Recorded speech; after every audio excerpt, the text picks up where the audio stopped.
Mm. Mm.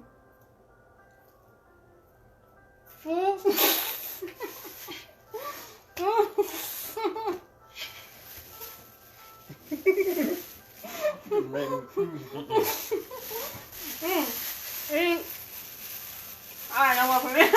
Now, can you do it?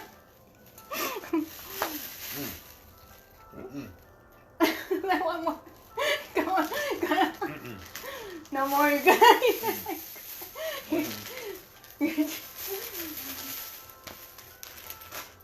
Fat Santa.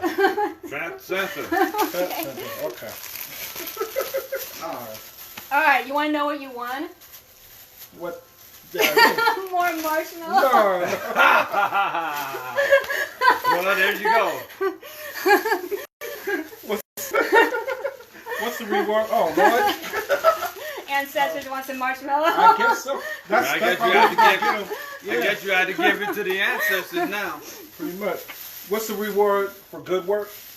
More work. There we go. More work. All right. Oh man, was not expecting that. But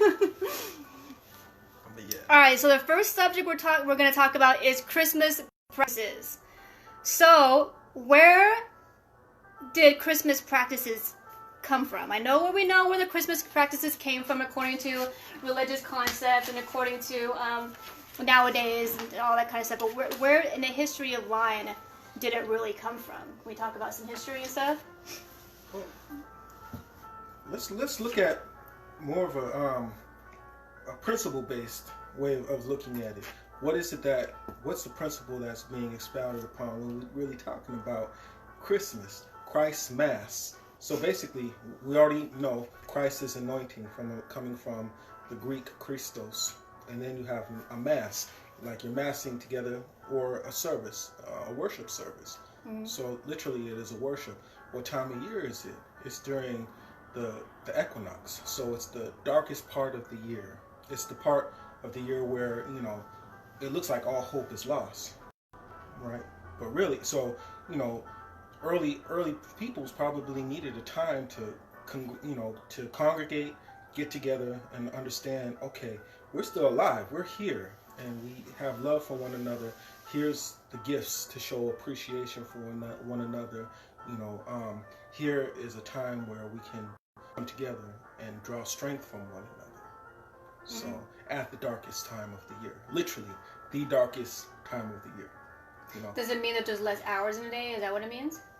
Yeah, actually, like that's what the when we're talking about the solstice. I mean, not less hours. I meant like less light. Like that's what I meant, like the sun. So technically, it feels like less day hours is what I meant to say. I think. Yeah, I mean, literally, that's the darkest time of the year is between December 22nd through the 24th. Those are those 3 days of darkness. If you're talking about like the Christ story, literally the 3 days when he died, when he was in Sheol or hell, are those 3 days. And if you look up in the night sky, really we can't see it from here, but in the southern hemisphere, literally the sun, as it makes its way from June to December, that time from the two equinoxes, the summer and the winter, not equinoxes, the solstices, the lightest day of the year in the summer and the darkest day in the winter, the sun keeps getting weaker and weaker until literally it dies. And for 3 days, the sun stands still, in the night sky over what is called the Southern Cross. And there's there's 5 different flags. There's the Australian flag, the New Zealand flag, the Brazilian flag, the Samoan flag, and the Papua New Guinea flag that literally have those stars, the Southern Cross, in their flag, showing that it's a very powerful symbol of resistance and renewal. But that's where Jesus, being the Son, died on the cross, the Southern Cross, that constellation in the sky. So for those 3 days, and then on the 25th it starts moving again, which is Christ's Mass.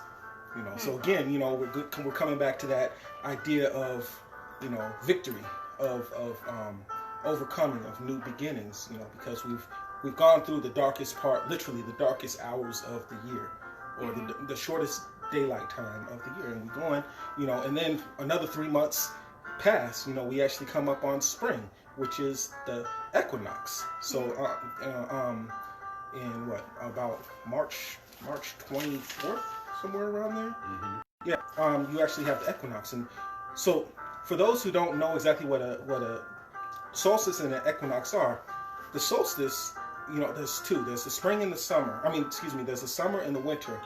Summer being the longest day of the year, the winter being the shortest. But then the equinoxes, there's two of them. And those are when the day and the night are equal to one another. So Easter is the time, so it keeps getting lighter and lighter and lighter until there's an equality at the equinox of the spring. And going forward, oh wow, now Christ has overcome, the darkness, and the light goes forward, from Easter, from that time. So it's a story that has astrological significance too. So maybe early folks, saw that relationship, and these stories, and this story is represented and told so many different times in so many different ways throughout so many different cultures, right? You just are familiar with the Christ story, in this particular. Yeah, so I think that's where where we really get that meaning from, because there's an inherent joy about coming out of the darkness into the light. And and to piggyback off of what K.S. Moore mentioned, Christmas, when you look at the word Christmas, you get Christ Mass, you take it back to Kemet, and they say that Christ means anointed one, and they make the connection to Christ, which is the mummy, right? Mm-hmm. Christ or Christ, Mess. Mess means to be born, right? Like Mesurah, where you get the word Messiah, right? Messiah. Messiah meaning born of Yah, right? Or that literally breaks down to mean one who was literally anointed with the fat of the crocodile, right? So Messiah meaning anointed one. So you see the word Mas, all these have a similar origin as far as their meaning is concerned. Christ, Mes, represents the birth or the rebirth of the Christ, right? Because you're talking about the 3 days when Christ is not seen. Right, so you're talking about the sun and it's standing still. Solstice meaning the sun stands still, as opposed to equinox meaning the equal nights. So you're talking about the two birthdays of the Christ. Yep. You have the birthday of the Christ around Christmas, and you have the birthday or the rebirth day of the Christ around Easter, right? And all of these are solar holidays. So we're looking at the whole concept of why we celebrate these seasons and why they mean so much for us, because around the winter, right? Not only we're talking about the sun representing our salvation, but when the sun is not seen and when it's colder, that means that things don't grow. Right. But when you get to the Easter season, right, and you're talking about spring and everything else, you're talking about the rebirth. You're talking about how something is beginning to grow, and you're talking about how something that was once dead has come back to life. So that is a celebration of the seasons, and it's symbolized in initiatory practices around the world. That is the person who is going through their rebirth process. When somebody is going through initiatory processes in certain traditions, right? Even within the secret traditions within the church, the person goes through his baptism and eventually he goes into his birth and resurrection. All these rituals are found within the various religions of the world. So Christmas is a time where people come together, and I guess we're going to talk to the tree. We'll talk about the tree soon. But they put presents and everything else under the tree. Right now, there's the biblical aspect. I think K.S. Moore talked to you about what's said in Ezekiel and everything else. But we hear, right, as far as how they talk about the balls of Nimrod, and that aspect of the tree is demonized, right? Because, if you look, let's keep it real. Cush, Nimrod was the son of Cush. That was Ethiopia in the ancient times. Cush in Ethiopia. So he was the son of Semiramis, right? And it said Semiramis gave birth to Nimrod and so forth. That's supposed to celebrate the birth and resurrection of Nimrod. But that story comes from an earlier tradition that goes all the way back into antiquity, because it's not something that's evil or anything else. All it is representing is life. So you have as the Christmas tree the evergreen tree, because it stays green all winter. We're in Seattle, Washington. This is the evergreen state, so you see a whole bunch of evergreen trees staying green all winter. And it represents immortality because nothing truly dies, right? You can't die. You go through processes of death and rebirth, right? Even when you leave this physical realm, the ancients understood it to mean that it was only a transitory period.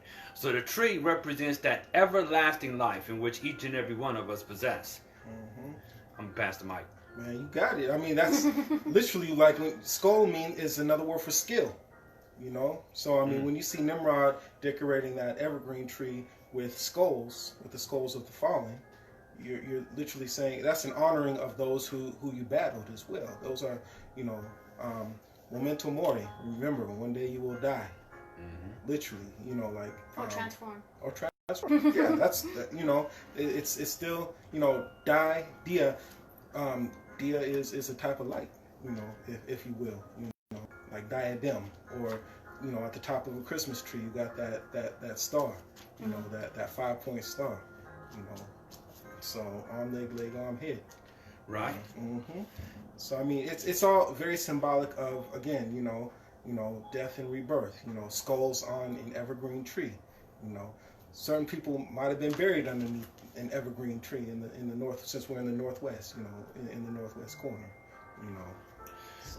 Well, if you take that to African practices, there was a time when they say that they used to put the dead beneath the tree, and trees were identified with ancestors.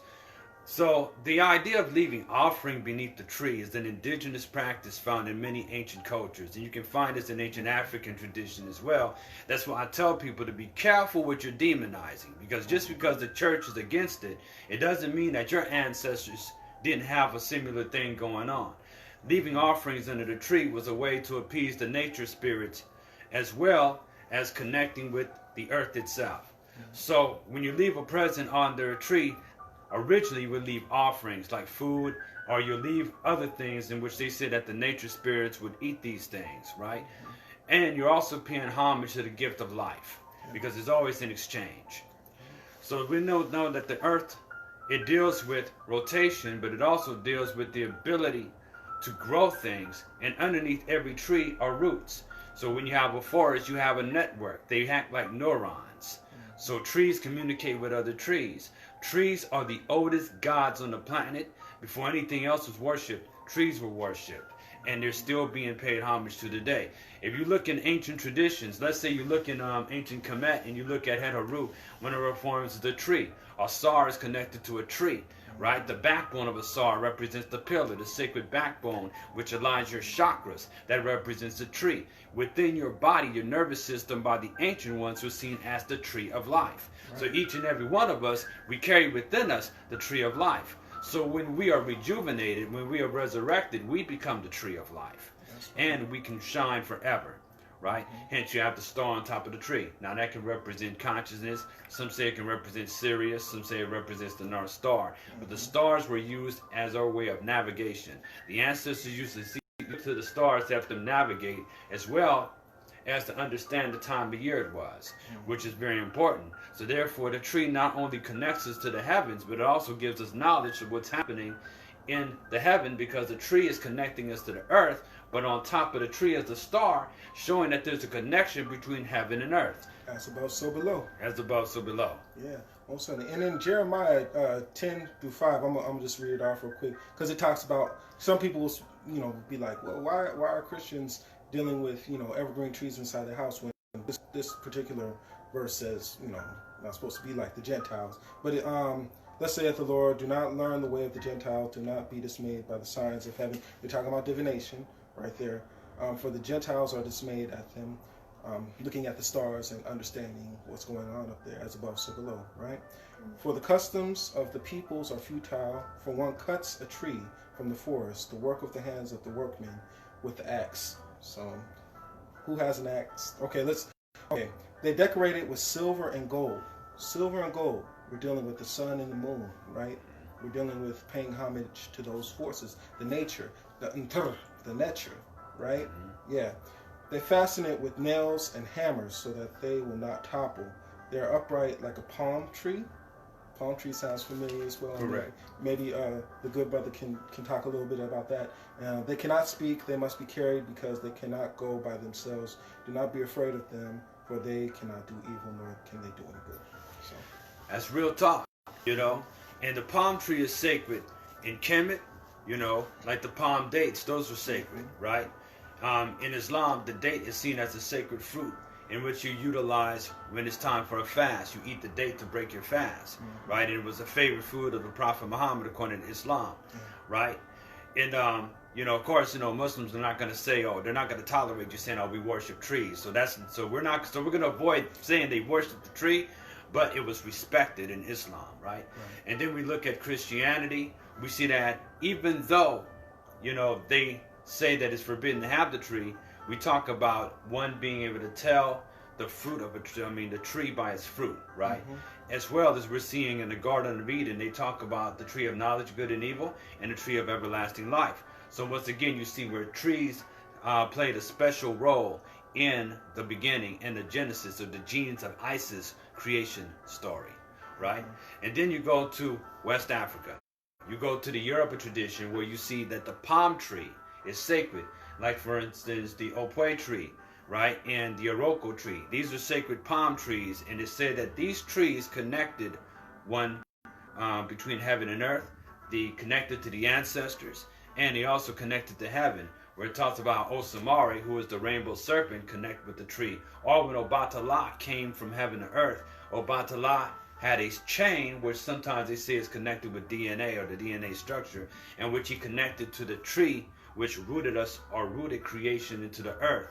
So Obatala had to connect himself to the tree because he had to connect from heaven to earth. He had to connect to that life principle because he was going to help bring life to the earth. And it said that Obatala is supposed to have got drunk underneath the tree, representing that the spirit falls in love with the material life. It falls in love with being. It falls in love with sensation. And each and every one of us, we represent that because you have a nervous system. The nervous system, like I said earlier, is connected to the tree of life. And it was considered to be sacred. Those in ancient Kemet were versed in how the body worked and how the body functioned. They dealt with anatomy. And there is literally pictures showing Osiris or Osar showing a tree superimposed upon his body to represent the nervous system, as well as sometimes Osar, he is depicted with green skin to represent the vegetation because he dies and he resurrects. There's aspects of Osar where they show him being black or having black skin to represent the soot, not only dealing with the ancestors there in Kemet of the black land, but also representing the soot that came from the Nile, and these green representing the algae that was in the sea and everything else, or the waters and everything else. And he also represents the life-giving principle in vegetation. So that story of the Eucharist and everything else, before they was utilizing it in the church, they was utilizing it in ancient Kemet, where they say Asar was supposed to present it or prevented cannibalism, right?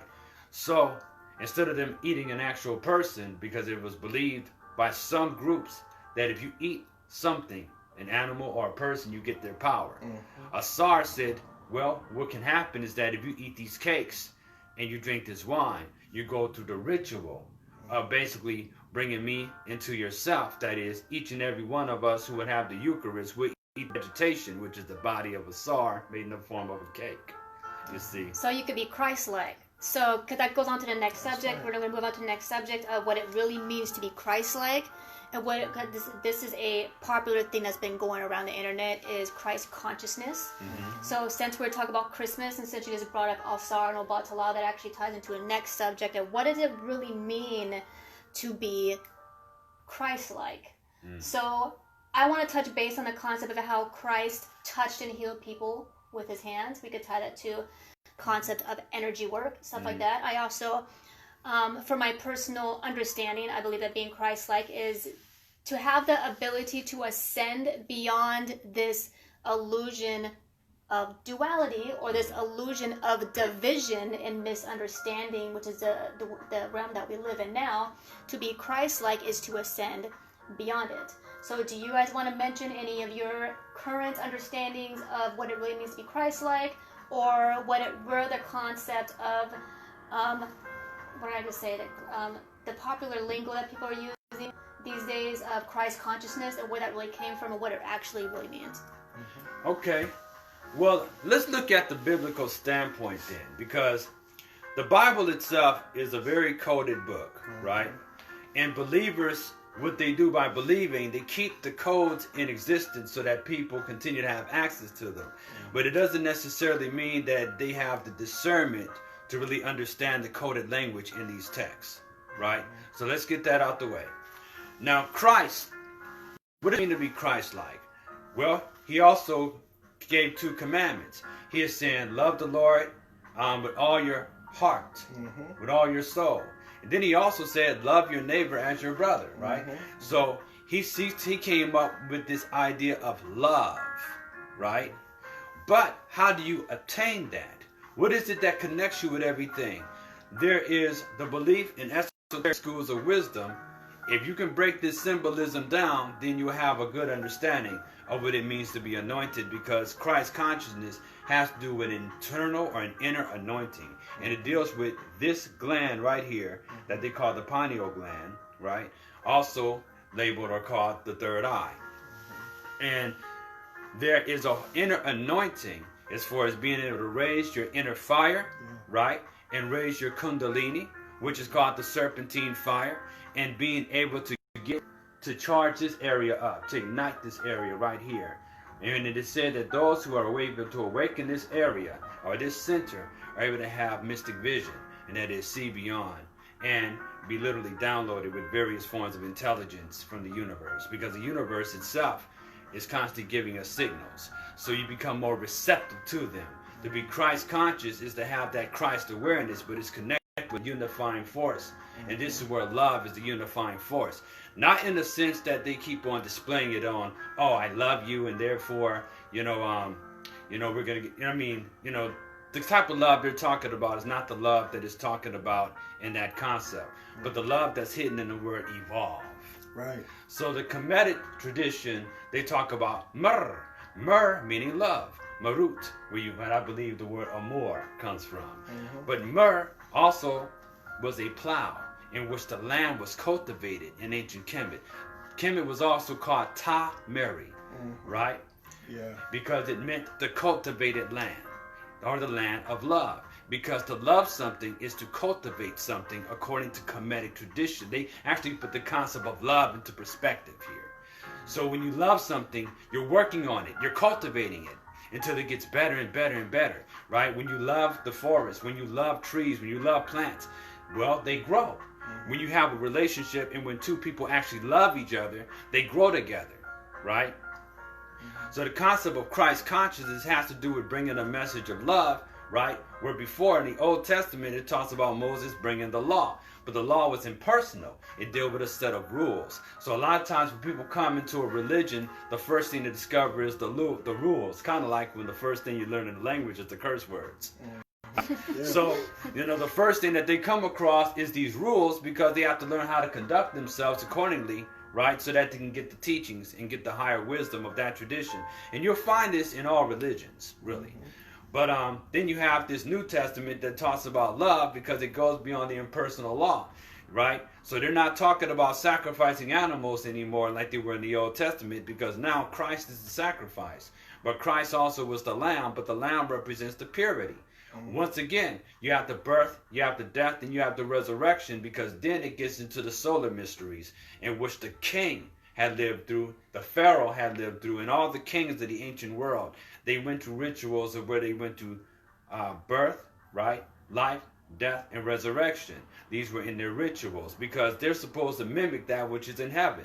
So the king became the embodiment of the sun on earth. The pharaoh, or the Nesubiti, became the embodiment of Ra or Heru on earth. So each and every one of us have the ability to shine like the sun, right? We raise that vibration within us and awaken that serpentine fire, anoint the pineal gland in Matthew 6:22 in the solar book, the Holy Bible, the solar book. It talks about when the eye is made single, the body will be filled with light. And it also says that one cannot have 2 masters. One cannot love women,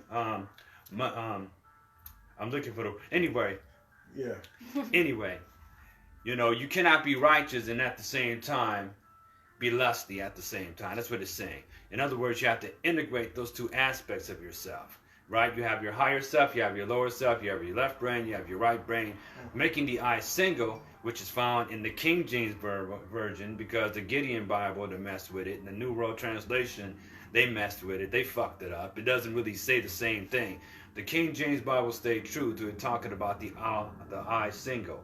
And the pineal gland being shaped like a pine cone, which is why the Pope has a scepter with a pine cone on the end, because the Pope and the Catholic Church, and that is their elite, they recognize that it's an inner anointing, that when you connect with this pineal gland, and when you awaken that aspect and awaken that center, you become cosmically aware, which is the Christ center. But you have to be willing to transcend the physical, which is the Christ dying on the cross, so that you can transcend. And it also deals with the cosmic aspect of the Son dying on the cross. That's right. So everything they did was holistic, and it was about connecting you to the cosmos. You see, but this is why it's called a mystery, because for the uninitiated and for those who have not been acclimated to this awareness, it's just a bunch of rituals that you're going through. For whatever reason, Jesus came to the earth and turned water into wine and did all these things, and he was able to resurrect Lazarus, right? You run across all these characters like Melchizedek, who doesn't have an earthly mother or father. Jesus was supposed to be a priest in the order of Melchizedek. And there were many Jesuses. There were many Christs. Because what the Jesus archetype represents is an initiate.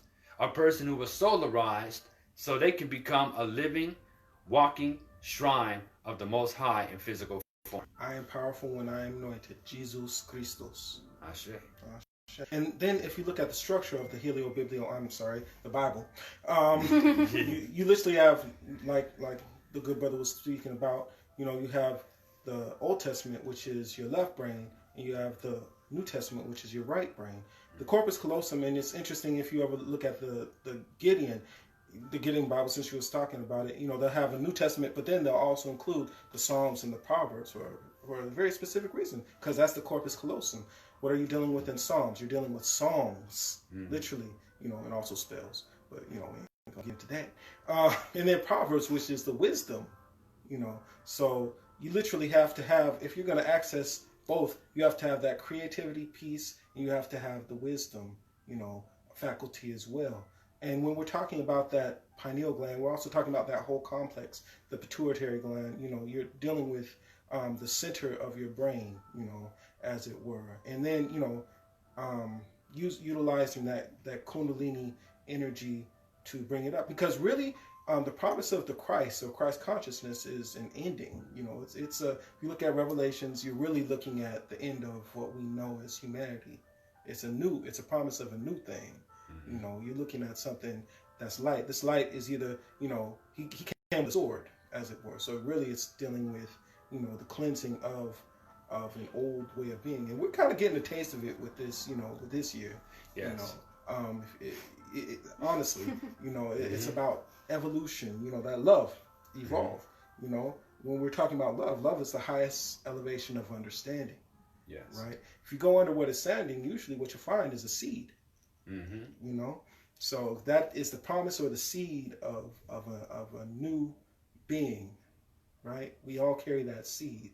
Is we going to water it, with that energy, as it were, that Kundalini energy, because that's what pineal gland is a seed for seeing. Because that's really, if you look at a potato, they call it where the growth comes from, eyes, eyes in the potato, right? There's many eyes. Not every eye is going to sprout. Right. If you look at a black-eyed pea, that's where the seed comes out of. Where that eyepiece. So also you could look at it as a vesica piscis. An eye is a type of womb. Yeah. Yeah. Because including a third. Giving birth to consciousness. Sure. Right. Now, earlier the question was asked about historical. Now, there's a historical aspect of the one called Santa Claus. There was a person of Greek descent by the name of Saint Nicholas, and it is said that he was sainted because he had died with the belief of giving everything he owned to the poor. right? That's the second aspect of it, you know, as far as leaving presents and everything else, because they kind of combine that, they kind of squish that together with the ancient practice of leaving offerings to the everlasting spirit of eternity in the form of the tree, or the tree of life. So, you know, the other aspect of becoming Christ conscious is becoming a saint. Now they have what is called the communion of saints, because they're supposed to represent ascended beings that you're supposed to be able to communicate with, and you're supposed to be able to give you messages, right? Which comes from your third eye. Correct, correct. But you see, in African tradition, we call these honored ancestors, right? Because they had done a work that was considered so pleasing, so great, so grateful, that they went through the ritual of sainthood. They were sanctified, they were immortalized, and everything else.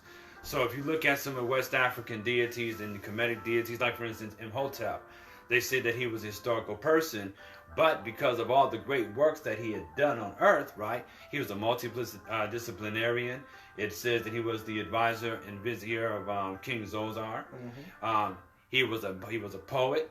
He dealt with architecture as well as agriculture and medicine. So he knew of many different things. He was a genius back in his time, right?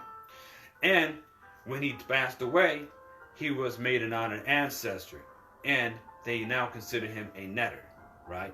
So where there was Nefertum, right, Ptah, Sekhmet, and their child Nefertum, sometimes in the place of Nefertum, you will find Imhotep. And by the way, Imhotep built the first step pyramid. Imhotep, just like King Solomon, means one of peace, or one who comes in peace, interestingly enough. Hotep means peace, and it also represents offerings that are made to the deities. So just like in Yoruba, they call offerings of the deities Ebo, Adimu, and so forth. In Kemet, they'll call offerings to the Neteru Hatepu. And it's interesting, just to circle back on when you're talking about Mur, you know, Mur, as well as Ma. You know, those prefixes connotate the feminine principle as well, that feminine aspect. Just like in Latin, mater, mother, it means the matrix. It's that, again, we're going back to the womb. I wanted to circle back on that. You know, the sea is a womb. We're dealing with that which can give life or death. You know. And I think there's a part somewhere you was going. I think I know where you was going. You know, you was going to talk about the Virgin Mary. I was. Right? I knew it. I knew it. Where we get Marine, Mary, marriage, Mur. You know, and she was the patroness of sea travel. Yeah. Because originally she was Isis, who was also Ast, which is why she has the blue throne on her head, or she is identified with the water principle if you study Shechem or Shechem's work. Right? So she represents the sacred memory that's within nature, because she helps bring together the pieces of a Asar. She remembers him. And water stores memory. That's right. Right? So even the Catholic Church and everything else, they still deal with the laws of the sea, which is maritime law. Right? So that's how important Marie was. So her priesthood still exists, but they just changed the name. They changed the scenery. Right? Isis became Mary. Mary believes, and literally means beloved in the Kemetic language. Literally. And it also believes the same thing in the Syrian language. Marie. So I looked in this Bible dictionary. It said Mary means armies. No, it doesn't. No, it doesn't. That's an incorrect translation. It means beloved. Okay? Yeah. Ashe.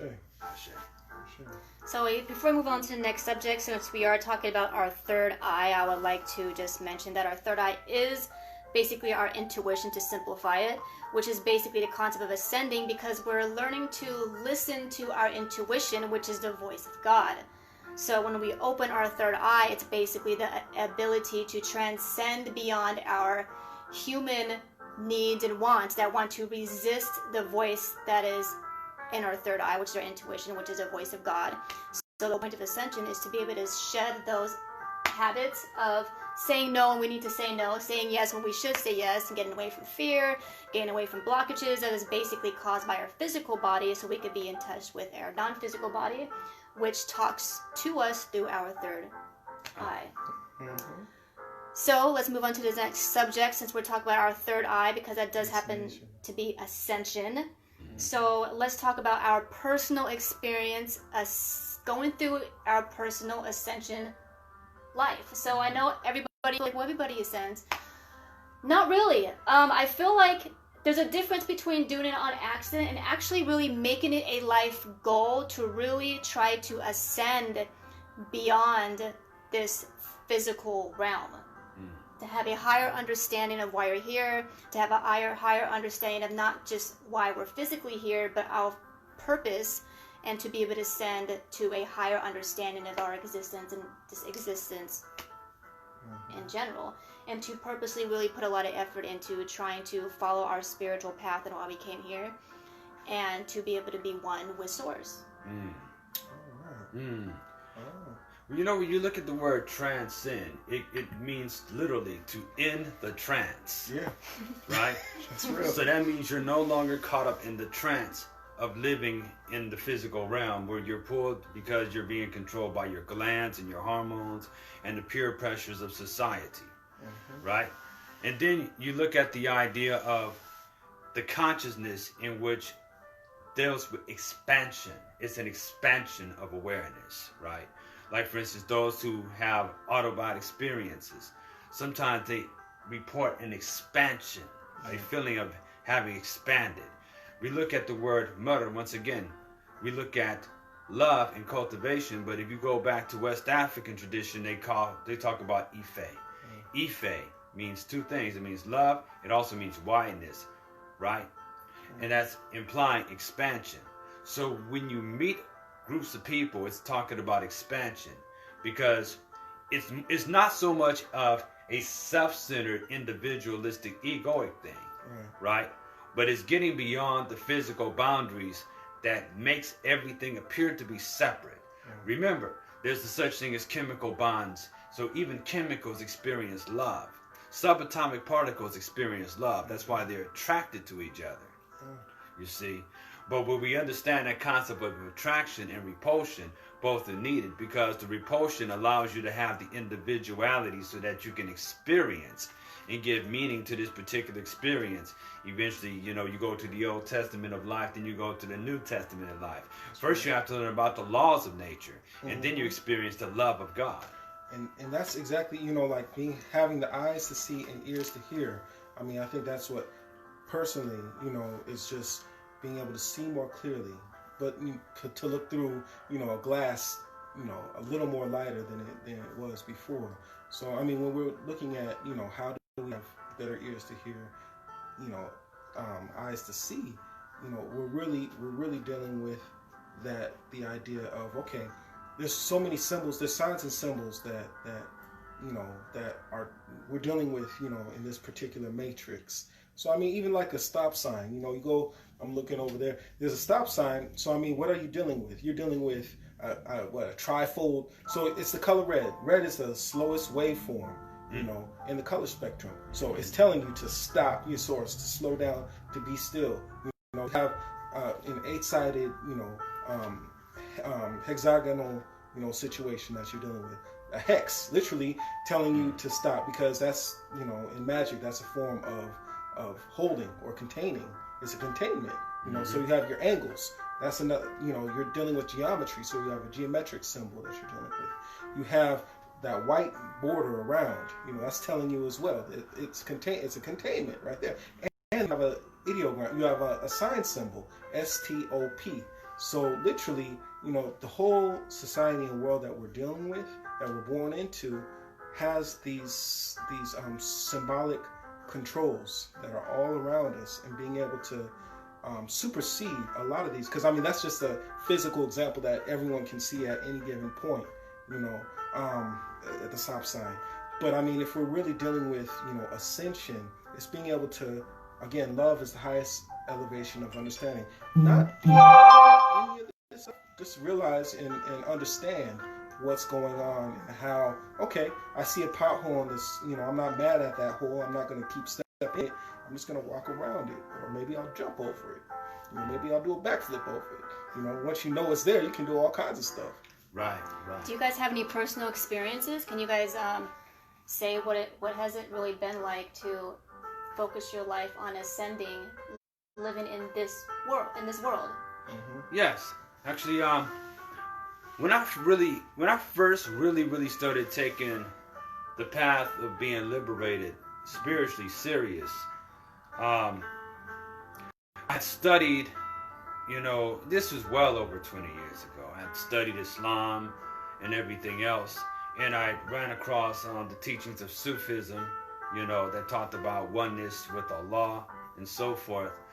But one day I met a brother who actually, I believe he was, I thought he said a Mormon, but later on, under reanalyzing my memory, he said he was a Moor, right? Moor man. So he was a Moor man, Yeah. right? Mm-hmm. But he would talk about beings of light, and he would talk about the ancient ones and about the ancestors. And at that time, I was so open. He had said, let go of the religions, and just develop a love for God and the ancient ones, who he referred to as light beings. So it got to the point that all day I would think about God and the ancient ones. God and the ancient ones. I was praying. I got to the point I was changing my diet. I was meditating and fasting. And I was thinking about God and the ancient ones. That was all in my mind. Okay? I was literally doing the idea of loving God with all your heart and all your soul. Okay? And then I laid in the bed, right, and had this intense experience of paralysis. And I was looking through the eyes of a cat, of a panther. Okay? I had no idea about no Black Panther comics or movie back then. Okay? In fact, I think I was 18 when this happened, or maybe, or even younger. But anyway, I'm laying in the bed, I can't move, and I'm looking through these eyes of a cat. Next thing you know, the eyes of the cat were my eyes. The eyes of the panther were my eyes. And I felt this warmth. I did not feel that I had a body. And at first, I saw what appeared to have been light. Of course, the ancient ones in cosmic consciousness is going to communicate with you in a way in which you can relate to, right? Because it wasn't trying to scare me. What it was trying to do is it was reminding me of where I'd been, why I wanted peace so much. How would you know you want it if you hadn't had it before? So I was finally able to move my physical form. I was able to move my body. And I tried to go back into that state, and I wasn't able to do it. I was given a sample, you see, of what I could obtain, Then another experience I had, I discovered that I didn't have a body. But instead of being surrounded by all this illumination, I had astral projected myself, under my door, because I was experiencing sleep paralysis first. I astral projected myself under my door. I could not go through solid matter at that time. And I found out it's because I was still conditioned, So I was literally like bouncing like a balloon, but I was not able to go through solid matter. So somehow I was able to project myself under the door, and I'm in the living room. I did not have a body, and I could literally see around myself 360 degrees, And that is when I got a glimpse of immortality. And similar. I was about 19, so a good 20-some years ago. Very similar. I was reading the works of Annalise Scarring. If you ever can find any of her stuff, very simple. A mantra. Dear God, I love you. At that time, I was coming out of. I was deconditioning out of the religion I was raised in, Christianity. So I still was like, my understanding of God was still. It's still expanding. The idea of the creative principle, as it were. But I could latch on to God. So I was just like, dear God, I love you. Until at some point there was not, dear God, I love you. It was just, dear God, I love. And, and this was the being still and, meditating and breathing. And I got into this breathing thing.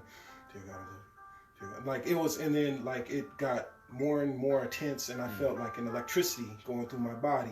And it kept on going until and I felt it, and my eyes were closed, and even when I opened it, it was still it was like a very bright yellow white, until I literally was not a body anymore. So that's exactly it was just like amness. Amness, yeah, that's a good word for it. And and it was a snap. It was just like, yo, I got downloads, like stuff that I still decode. So I mean, like, whenever one goes into a state like that, it's not just to go into that state. It's like, oh, now I understand. There's some stuff I got to do here, So I'd be like, if I had my druthers, I would be going. But I think it's important to understand, and that's an option. But there's certain things that we are here for to do, So I mean, and people we are here to touch, and if one of us, we can. There's escape routes, and that's cool. At some point, I'm still very well may take it, but like we are a whole organism on this planet, Right. So as long as one of us is not lighted, enlightened, whatever you want to call it, then all of us are, this project, this video game is not complete. This this situation, this understanding is, it's an imperfect understanding in the mind of the Creator. As long as all of us have not completed our tasks. So Exactly. So yeah, I mean, it's important. Yes, it is a goal to become enlightened, but at the same time, if you are perfection, you go into a state of imperfection in order to learn and understand and experience what that exactly means, in order to further perfect oneself in an active role, as it were. It's like programming. If folks know anything about programming, you can't really debug until you run the program. You could have a perfect understanding of the code. Could be elegant as all get out, but you got to run that code. Exactly. We look in the Kemetic tradition. It talks about how Atum brought himself in the blackness of the blackest night in the form of Kepera, right? Okay, not talking about, yes, I am talking about ourselves. Yeah. Not myself individually, but ourselves. We're all aspects of this one deity. I had a dream my head was a Kepler last night. Yeah? See, look, you're transforming on me. It's all good, though. We all go through transformations, right? And that's the whole idea, because, you see, this is the alchemy of life. My first early experiences, they actually frightened me, right? But when I came to grow and understand, my next group of experiences comforted me. Yeah. Right? So, I had no idea what was happening. Why? When I was younger, I could not move my body, and while I'll be experiencing, sometimes I'll wake up and I'll be on the ceiling, bouncing off the ceiling like a balloon. I didn't know about the Autobot experience. All I knew is that it would frighten me. Yeah. Right? And I did learn, though, because I wanted to know what was going on, what was happening with me. It caused me to go and explore, because I'm asking other people. I discovered that some people could relate, and other people had no clue to what I was talking about. So I came to the conclusion that not everybody was experiencing these things, And what I also learned is everybody have different signs and symbols that they come across to remind them of what their destiny is on Earth. Because we all made an agreement before we even came into existence on things that we were going to learn, experience, and do. Exactly. Ashe. Because I mean, and that's the cold thing too. Like I remember, so that experience that I shared was my first like real intentional adult experience. But as a kid, I remember being real young and just my dreams. I would die a lot, like in very traumatic ways, and I didn't understand it until I was older, that I was experiencing past life stuff.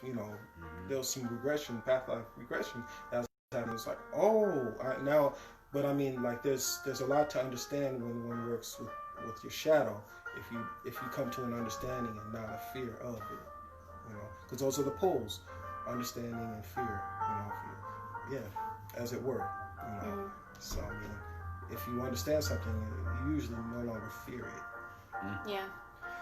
Bro, you made us work for this one. You got any more questions that you gonna drop on us? No, that's basically it. We touched base on the Christmas history of practices, the Christ consciousness, our personal experiences.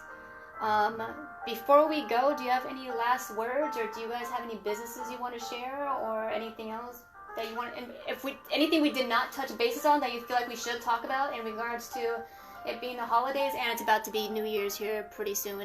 First, by the way. Yes. Yes. Happy New Year's, everybody. Happy New Year. Happy New Year's.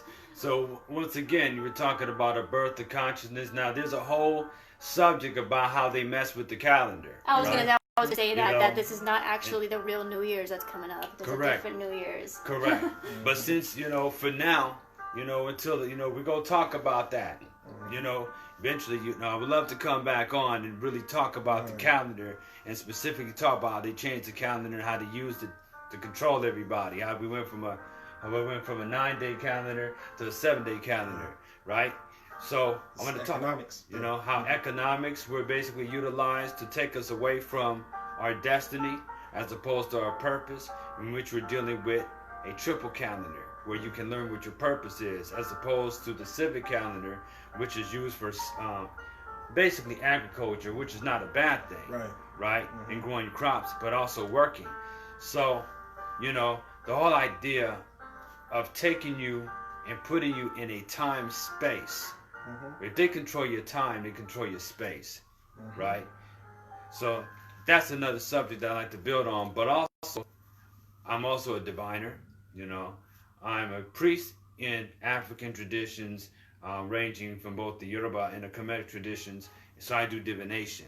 For those who would like to have a reading on behalf of their up and coming year, a New Year resolution, let me know. I can be found on Facebook at Kepra Ptah. That's KHEPRA PTAH. And also have a YouTube channel, which you can also subscribe and get some of my videos, whenever you would like to hear what I, have to say about the forces of nature, about the cosmic awareness and so forth. Mm-hmm. And like I say, just send me your information. Go to my inbox, and if you want a reading, I'll hit you up, and we can, establish that. We can go from there. Sure. So basically, if you want to know your higher purpose, your soul's purpose, and why you're here, if you also want to know what spirit walk with you, we call them the Netru or the Orishas. He is the person to contact about that. And maybe our next Hookah Time with Mindofro can be on the calendar and New Year's. But we don't have to go too much into detail. When is the New Year's?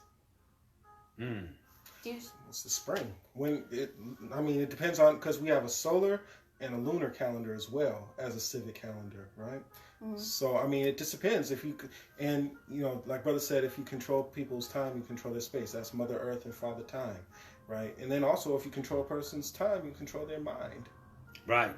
Which is a space, right? Exactly. So, Exactly. Yep. Mm-hmm. And that's the thing. The new year is supposed to be, they got things out of sequence. Mm-hmm. This is actually the time when things would die. Yeah. But they got the new year around the time of death. Right. As opposed to in the spring. Mm-hmm. Okay? That's how, Is this why no one's New Year's resolutions last longer than a month? Is this why? It's not in alignment. Yeah, it's not in alignment. The calendar is fucked up. Yeah. You see? Because we need to stop blaming ourselves for that, right? Exactly. So, when you understand how your time was stolen and they got things incorrect, so you should know that something is wrong. They got 2 months mislabeled. You know what I mean? Mm-hmm. Actually, they got 3 months mislabeled. Mm-hmm. How is Dika? Dika's not 12. It's 10. It's 10. You know what I mean? Yeah. So, November, Nueve, that's not, they got November, yeah. November is supposed to be on the 9th. That's right. Nueve. Octos. Yeah. How's Octos going to be on the 10th? When it's Octos, October is the 8th. 8. Right? September. So, 8, 9, and 10. October, November, December, they got it all messed up. They got December on the 12th month. That's right. You know what I mean? They got November on the 11th, October on the 10th. Mm-hmm. So that's because they switched the calendar up under the Julian calendar, and they put the 2 months in the wrong place and didn't even bother to define it right. And put their names in there, like July, Julius Caesar, yeah, Augustus. August. Yeah, you see, so talk about some ego, right? yeah. But hey, the way you control a person is that you break them down and get them to worship you. Mm-hmm. And that's what they've been doing all along. Yeah, that's true. You know. Mm-hmm. So. Last thoughts? Oh. In fact, there's something on the tip of your brain. I mean, there's so many things. You know, this. I mean, again, I think we should do this again because I think this is a cool forum to do it. Shoot, I'm gonna have to get on this YouTube, Facebook thing because you inspire me. We should do the New Year's on actual New Year's. We could do that. Okay. Sure. Yeah. Well, we could. You know, we could do that. I'll check it out. Yeah, because I mean, and then KS Moore, and I guess I'm gonna set up look for KS Moore, Moore, KSMOORE. I'll add it to this video as well. Okay, I'm gonna set it up tonight because I have some thoughts and ideas in regards to this because these folks is very inspiring. Well, thank you. Yes. You know, All right. likewise, Somebody left a comment to see if there's a question at all. What's that saying? Any of you be able to speak on DMT? So somebody wants to talk about DMT. Personally, I don't have any experience with DMT. I do have experience with shrooms, which I feel like I need to do more of because I heard it heals your brain a lot. Have you guys ever done DMT? Actual DMT, though? I was going to say, you know, in a meditative state, that's what's being released. Yeah. Like in a deep meditative state, you are releasing DMT. It's a naturally occurring molecule that happens in your body. I have not taken it. However, I am open to it. That actually helps break away the physical, the illusion or basically our personal reality at the time. So we could do it. We could do a video on DMT. I haven't done it before. I've done shrooms, so I could talk about my personal experience of I actually was told about him while I was on shrooms before me and him got together. They told us exactly what our relationship was going to be like, and it ended up being very accurate. So while I was on shrooms. And when we're doing any antigens, you know, and any helpers, as it were, you realize you're dealing with, with entities. You know, there are living things. You know, like DMT can be found in grass. Yeah. You know, so it's like a spiritual neurotransmitter. Yeah, that's why it's natural for even when it comes to peyote to speak to the herb before you use it. So I was told last time I did shrooms to speak to the herb, just like when I went to a TP prayer meeting to speak to the peyote. It's conscious, like you said, to set your intentions and actually speak or pray over and say, this is what I would like out of it. And then you take the herb and then you just wait for it to bring you that enlightenment. Yeah. Even cannabis is a teacher, like in that way, you know. Yeah. All plants have spirits. This is true, you know. And just don't depend on it all the time for you to be in line because that's not good. You don't want to depend on anybody. You know, work out your own salvation with fear and trembling, as it says in the Yeah. You know, but it's good to be able to connect with nature, you know what I mean? The idea is to be able to also awaken so that you can transcend or end the trance that keeps us attached to things that hold us back. You know, because you see, not only do we have ancestral memory, but we also have that memory when we go all the way back to the Big Bang. We have memory of being other animals. We have memories of being amoebas, okay? Because on a conscious level, consciousness had to evolve. So physical forms had to take a process before they begin to develop. You have to go through various stages of evolution because we are conscious awareness. Okay? All DMT is doing is that it's reminding you of that. Right. Okay? That we're conscious awareness. You know, we have agreed to take a human form and experience life as a human. But you have been other things, and you will be other things in the time to come. We've also chose to believe in this reality.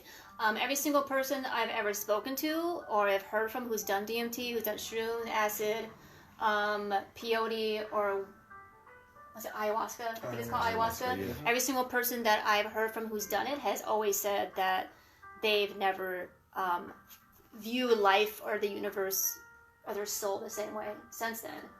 So my advice to anybody who is new to it, who wants to, would always have a controlled area with somebody who's experienced to do it, but we're not going to get too much into it. But yeah, we could do that. We can make a video on DMT, or hallucinogen things. specific herbs that are made to expand our consciousness.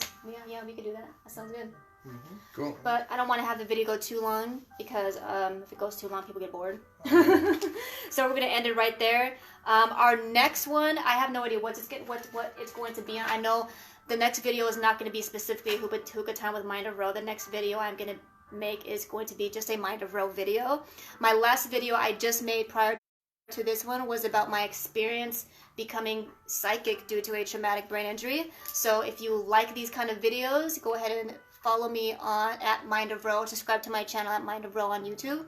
I also have a business page on Facebook at The Mind of Ro. If you're watching this on YouTube right now, I always do my videos live. I feel like it's more exciting because I like to see people interact with me at the same time. Because I feel like if I don't do it live, I'm just talking to a phone and it's weird to me. Yeah. So if you want to see a lot of my videos live, follow me or like my page on Facebook at Mind of Ro. I also have a TikTok, Instagram, and Snapchat, and all that stuff. Basically, all the stuff is at Mind of Ro. So, do you guys have any websites you want to pay? You want to share really quick? Man, I'm gonna have to get on it. You got it. What's your YouTube channel page? What's it called? It's Kepra Patah. Okay. Khepra Patah, Ptah. And I can also be reached at via email, nagakhan720@gmail.com. That's NAGAKHAN720@gmail.com. And don't forget to hit the notification bell so you can be notified whenever we have more wisdom and knowledge to share with you. I hope everybody is having a great fake New Year. New you.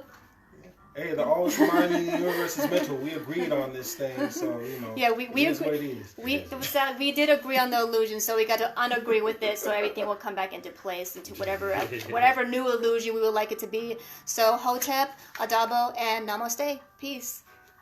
Peace.